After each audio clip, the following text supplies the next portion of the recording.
As we begin a new week, I want to remind you of something powerful.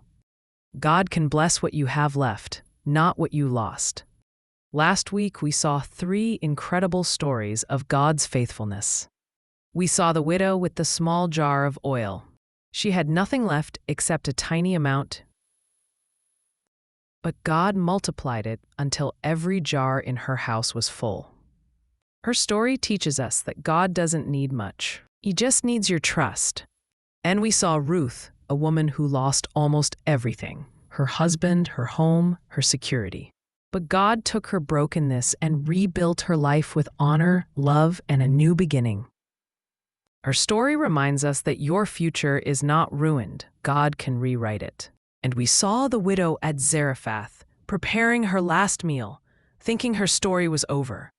Yet every single day, God provided fresh flour and oil.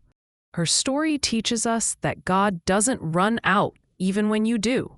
So today, if you feel tired, if you feel like you have little faith, little strength, little hope, remember these 3 women. God multiplied what one woman had left. He restored what another woman lost. And He provided for a woman who thought her story was finished. And He can do the same for you.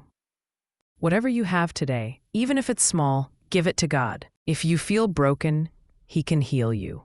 If you feel empty, He can fill you. If you feel afraid, He can carry you. This week, walk with confidence, knowing God sees you. God cares for you. God is working in ways you cannot see. Your story is not over. Your miracle is not finished. And God has already gone ahead of you into this new week. If this message encouraged you, please like and subscribe for more weekly encouragement.